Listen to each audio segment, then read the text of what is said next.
ఇచ్చిన మాట ప్రకారం భీష్ముడు చివరిగా మిగిలిన శకునుని వదిలేశాడు. కానీ గాంధార దేశంతో వైరం ఉండకూడదనుకొని దానికి ఒకటే మార్గమని మరలా గాంధార దేశానికి కొన్ని నెలల తర్వాత వెళ్ళి శకుని చెల్లెలైన గాంధారిని ధృతరాష్ట్రుడికి ఇచ్చి పెళ్లి చేయాలి అని అనుకున్నాడు.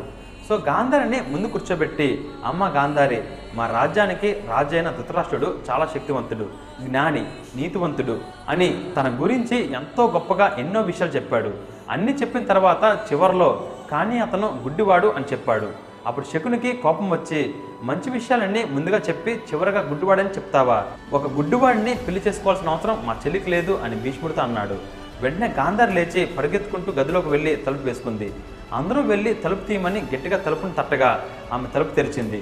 ఆమెను చూసి అందరూ షాక్ అయ్యారు. ఎందుకంటే ఆమె కళ్ళకి గంతలు కట్టి ఉన్నాయి. ఏంటమ్మా ఇది అని శకుని అడిగితే, అన్న, నీ కాబోయే భర్త ఇలా ఉంటాడు అలా ఉంటాడు అని భీష్ముడు చెప్తున్నప్పుడే నేను అతన్ని నా భర్తగా ఊహించుకున్నాను. నేను అతను గుడ్డివాడు అని చెప్పకముందే అతనే నా భర్త అని నిర్ణయించుకున్నాను. అంతటి గొప్పవాడికి చూపు లేకపోవడం అనేది ఒక చిన్న లోపం మాత్రమే. ఏ లోపం లేని వ్యక్తి ఈ లోకంలో ఎవరు ఉండరు. నా భర్త కనిపించిన ప్రపంచం నాకు కూడా వద్దని తన కళ్ళకి గంతలు కట్టుకుంది. ఇది నాకు అతనిపైన ఉన్న ప్రేమకి చిహ్నం అని చెప్పి భీష్ముడితో హస్తినాపురానికి బయలుదేరింది. శకుని పగ ఇంకా పెరిగిపోయింది. అవకాశం ఎప్పుడు వస్తుందా అని ఎదురు చూస్తున్నాడు. ఇక్కడ ధృతరాష్ట్రుడికి గాంధారికి పెళ్ళైపోయింది. పాండురాజుకి కుంతితో మాదిరితో పెళ్ళయింది. అంతా సంతోషంగా ఉన్న సమయంలో పాండురాజు తన ఇద్దరు భార్యలతో కలిసి విహారయాత్ర కోసం అడవుల్లో సుందరమైన ప్రదేశాల దగ్గర నివసించడానికి వెళ్ళారు. ఇక్కడ గాంధారి గర్భవతి అయింది. నెల నిండాయి. 9, 10, 11, 12 నెలలైనా ఇంకా కానిపోలేదు. తన ఫ్రస్ట్రేషన్ తట్టుకోలేక తన కడుపుని బలవంతంగా నొక్కి నొక్కి కానిపోయేలా చేసింది. కానీ పుట్టింది బిడ్డ కాదు, ఒక ఉక్కు పిండం. ఏంటి పిండం పుట్టిందని వ్యాసుడికి కబురు పెట్టారు. వ్యాసుడు వచ్చి ఆ పిండాన్ని గంగాజలంతో కడగ్గా అది 101 ముక్కలుగా విడిపోయింది. వ్యాసుడు 101 కుండల్ని సిద్ధం చేసి ఒక్కో ముక్కని ఒక కుండలో పెట్టి గాంధారిని పిలిచి, అమ్మ, నీకు కనుక సరైన కానుపై ఉంటే 100 మందికి సమానమైన కొడుకు పుట్టేవాడు. కానీ ఇప్పుడు అదే శక్తి 101 ముక్కలుగా విడిపోయింది. ఇప్పుడు నీకు 101 మంది పిల్లలు ఆ కుండలలో తయారవుతారు అని చెప్పి వెళ్ళిపోయాడు. 3వ రోజు అయింది. సడన్గా ఆకాశమంతా మేఘాలు బట్టి ఉరవడం మొదలైంది. సముద్ర పొలాలు ఉప్పొంగుతున్నాయి. పక్షులు తమ గూళ్ళను వదిలి ఎగిరిపోతున్నాయి. నక్కలు గట్టిగా ఊరలు వేస్తున్నాయి. ప్రళయం ఏమన్నా సంభవిస్తుందా అని అనిపించేంతగా వర్షం వస్తుంది. రాజ్యంలో ఎటువైపు చూసినా చీకటి తప్ప ఇంకేం కనిపించట్లేదు. ఏంటి విపత్తు, ఏం ఘోరం జరగబోతుంది అని అందరూ అనుకుంటున్న సమయంలో ఆ 101 కుండల్లో ఒక కొండ పగిలి ఒక ఏడుపు వినిపించింది. ఆ బిడ్డ పేరే దుర్యోధనుడు.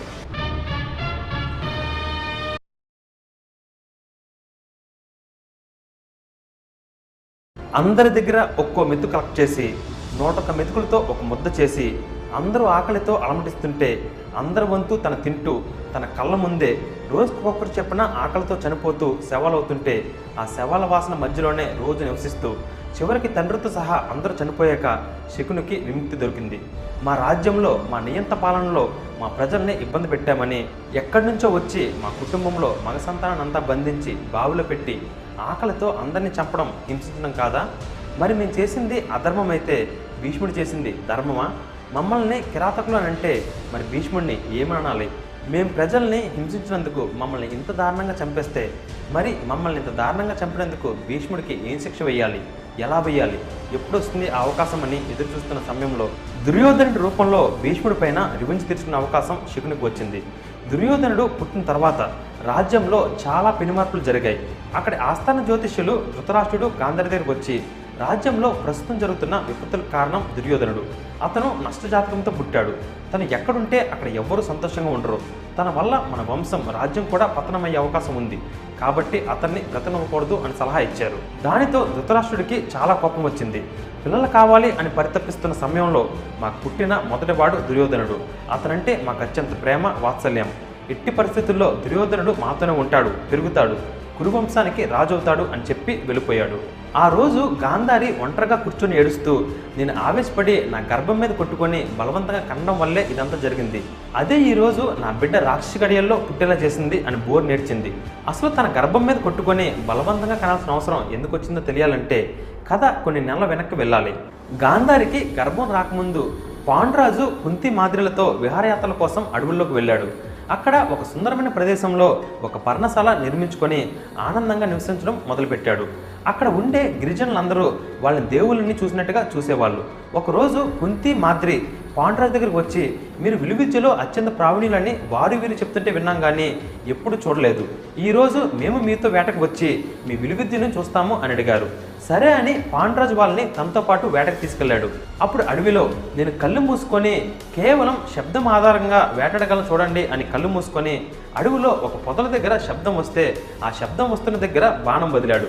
వెంటనే ఎవరో మనిషి అరిచిన శబ్దం వినిపించింది. ఎవరాని చూస్తే వాళ్ళు ఇద్దరు గంధర్వులు. వాళ్ళకి సరదాగా జింక రూపంలో రమించాలని కోరిక పుట్టి జింకల్లా మారి ఆ పొదల్లో రమిస్తున్నారు. ఆ విషయం గమనించిన పాండురాజు వాళ్ళపైన బాణం వేశాడు. అప్పుడు వాళ్ళల్లో గంధర్వ స్త్రీ మరణించింది. అప్పుడు మిగిలిన గంధర్వుడికి కోపం వచ్చి, మృగాలు సైతం పశువులు రమిస్తున్నప్పుడు దాడి చేయవు, వేటగాళ్ళు వేటాడరు, అలాంటిది చూడడానికి నువ్వు రాజులా ఉన్నావు, నియమం తప్పి రమిస్తున్న మాపైన బాణం వేశావు, నా భార్య చావుకి కారణమయ్యావు, ఈ రోజు నేను శపిస్తున్నాను, ఏ రోజైతే నువ్వు ఏ స్త్రీతో అయినా రమిస్తావో ఆ రోజే నువ్వు మరణిస్తావు అని శపించి వెళ్ళిపోయాడు. ఇక పాండురాజుకి అర్థమైంది ఇక ఈ జన్మలో తన తండ్రి కాలేడని. తన సన్యాసం తీసుకొని ఇకపైన నేను ఇక్కడే ఈ అడవిలో ఉంటాను, హస్తినాపురానికి రాను అని కబురు పెట్టాడు. ఈ వార్త విన్న ధృతరాష్ట్రుడి ఆనందానికి అవధుల్లేవు. ఇక సింహాసనం పూర్తిగా తన సొంతమైందన్న సమయంలో గాంధారి గర్భవతి అయిందని తెలిసింది. ఆ కబురు పాండురాజుకి చెప్పమని భటులను పంపించాడు. పాండురాజుకి ఈ వార్త వినగానే ఇక ఎక్కడ లేని దుఃఖం తనుకొచ్చింది. గుడ్డివాడైనా నా అన్నకే సింహాసనం దక్కింది, ఇప్పుడు అన్న పిల్లలకే సింహాసనం దక్కుతుంది, ఇక నాకు కానీ నా వంశానికి కానీ రాజు అయ్యే యోగం లేదా, ఇది ఎలాగైనా మార్చాలి అని అనుకొని కుంతిని మాదిరిని పిలిచి, మీరు ఏం చేస్తారో ఎలా చేస్తారో తెలియదు, ఏం చేసైనా ఎవరితో సంగమించైనా నాకు మాత్రం మీరు పిల్లల్ని కనిపెట్టాలి అని అడిగాడు. దానికి వాళ్ళు ఒప్పుకోలేదు. భర్త బాధను చూడలేక ఏడ్చుకుంటూ వెళ్ళిపోయారు. కుంతి ఒంటరిగా కూర్చొని ఏడుస్తుంటే తన జీవితంలో అత్యంత బాధాకరమైన విషయం గుర్తొచ్చి ఇంకా ఎక్కువగా ఏడడం మొదలుపెట్టింది. ఆ సంఘటన ఏంటంటే, కుంతి యవ్వన వయసులో ఉన్నప్పుడు తను ఉండే ఆశ్రమానికి దుర్వాస మహర్షి అనే ఒక మహర్షి వచ్చాడు. అతనంటే అందరికీ చచ్చేంత భయం. ఎందుకంటే ఆయన ముక్కోపి. చిన్న పొరపాటు జరిగినా ఆయన అయిన దానికి కాని దానికి శిప్పించేస్తుంటాడు.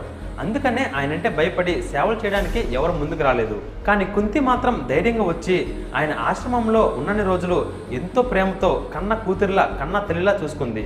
ఆమె సేవలకి ఇంప్రెస్ అయ్యి దుర్వాస మహర్షి ఆశ్రమం నుండి వెళ్ళేటప్పుడు ఆమె చెవిలో ఒక మంత్రం చెప్పి, ఈ మంత్రం చాలా శక్తివంతమైంది, ఇది 5 సార్లు నువ్వు ఉపయోగించుకోవచ్చు, ఈ మంత్రం ఉచ్చరించి ఏ దేవుడు పిలిచినా ఆ దేవుడు నీ వాడవుతాడు అని చెప్పి వెళ్ళిపోయాడు. ఆయన చెప్పిన ఆ మంత్రమే భూమి మీదకి దేవుళ్ళని దింపేలా చేసింది, దేవుల్ని మనతో కలిసి తిరిగేలా చేసింది. ఆ మంత్రం ఏంటో దాని ఉపయోగం ఏంటో టీనేజ్లో ఉన్న కుంతికి అర్థం కాలేదు. మరుసటి రోజు ఉదయం ఒక నదిలో స్నానం చేస్తూ దేవుడు నా వాడవడం ఏంటి, దానికి అర్థం ఏంటి అని ఆలోచిస్తూ ఒకసారి ప్రయత్నిస్తే తెలుస్తుంది కదా అని నది ఒడ్డుకు వచ్చి ఏ దేవుడిని పిలుద్దామా అని ఆకాశం చూస్తే ఎదురుగా సూర్యుడు కనిపించాడు. సరే అని సూర్యభగవానుని తలుచుకొని ఆయనకు దండం పెట్టి తను కళ్ళు మూసుకొని మంత్రం ఉచ్చరించింది. కళ్ళు తెరిస్తే ఎదురుగా అత్యంత కాంతివంతమైన సూర్యభగవానుడు నిల్చుని ఉన్నాడు. సూర్యభగవానుడి కాంతి పెరుగుతూ ఆ సూర్యకిరణాలు ఆమె చుట్టూ అలుముకున్నాయి. ఆ కాంతిలో ఆమెకి ఏమీ కనిపించట్లేదు. కొంతసేపు ఏం కనిపించక ఏం జరుగుతుందో ఆమెకు అర్థం కాలేదు. కొంత సమయం తర్వాత ఆ కాంతి ఆవిడ వదిలి వెళ్ళిపోయింది. ఎదురుగా సూర్యభగవానుడు లేడు. ఒక పసిబిడ్డ నవ్వు వినిపించింది. చేతులు బరువు కనిపిస్తున్నాయి. ఏమిటా అని తలని చూస్తే ఆమె చేతిలో అప్పుడే పుట్టిన పసిబిడ్డ బంగారపు రంగు చర్మంతో, సహజంగా ఏర్పడిన స్ఫటికం లాంటి కవచకుండలాలతో, సూర్యుడిని మించిన కాంతివంతమైన అందంతో, సూర్యుడిని సైతం చల్లబరిచేంత స్వచ్ఛమైన నవ్వుతో ఒక అత్యంత సుందరమైన మగబిడ్డ ఉన్నాడు. అంటే ఈ బిడ్డ నాకు సూర్యుడికి పుట్టిన బిడ్డ, దేవుడు నావాడవుతాడు అంటే అర్థం ఇదా, సాక్షాత్తు దేవుడి బిడ్డలు నాకు పుడతారా అని ఆమెకు అర్థమైంది. ఆ బిడ్డ నవ్వు చూశాక నా జీవితంలో ఇంతకన్నా అద్భుతమైన ఆనందకరమైన రోజు ఉండదు, ఇక రాదు అని అనుకుంది. ఈ బిడ్డ నా బిడ్డ అని మురిసిపోయింది. కానీ అదే రోజు ఆమెకు జీవితంలో మర్చిపోని విషాదకరమైన రోజు కూడా అయ్యింది. అదే సమాజం. నాకు పెళ్లి కాకుండా ఈ బిడ్డకి కారణమైన వాడు నా పక్కన లేకుండా తండ్రి లేని బిడ్డతో ఈ సమాజం నన్ను ఒప్పుకోదు. ఈ బిడ్డని నాతో ఉంచుకోలేను, అలా అని వదిలేలేను. ఏం చేయాలో అర్థం కాక, నిర్ణయం తీసుకునే ధైర్యం లేక, తనతో అండగా నిలిచే తోడు లేక, తనని అర్థం చేసుకోలేని చేరదీయలేని సమాజాన్ని ఎదుర్కోలేక చివరిసారిగా ఆ బిడ్డను ముద్దాడి తన ఆశీస్సుల్ని తనపైన కొమ్మరించి ఒక బుట్టలో పెట్టి నదిలో ఆ బిడ్డని వదిలి, సూర్యభగవాన నా ప్రమేయం లేకుండా నాకు బిడ్డనిచ్చావు, కానీ ఈ బిడ్డని నాతో పెంచుకునే ధైర్యం లేక నదిలో వదిలేశాను, ఈ బిడ్డకి నువ్వే దిక్కుగా ఉండాలి అని ఏడ్చుకుంటూ వెళ్ళిపోయింది. ఆ రోజును గుర్తు చేసుకొని కుంతి చాలా బాధపడింది. కుంతి కర్ణుడి విషయంలో మనం ఎన్నో జీవిత సత్యాలు తెలుసుకోవచ్చు. వీరి కథల ద్వారా మనం తెలుసుకోవాల్సిన నీతి ఏంటంటే, పెళ్లి కాకుండా పిల్లలు పుడితే తప్పు చేశామని సమాజం మనల్ని చేదరించుకుంటుందని భయంతో పిల్లల్ని చెత్త కుండీల్లో, గుడిమెట్ల దగ్గర, అనాథాశ్రమం గేట్ల దగ్గర వదిలేసి వెళ్ళిపోతున్నారు. చిన్నప్పటి నుండి తల్లిదండ్రులు ఎంతో జాగ్రత్తగా పెంచిన పిల్లలే సరిగ్గా ఉండట్లేదు.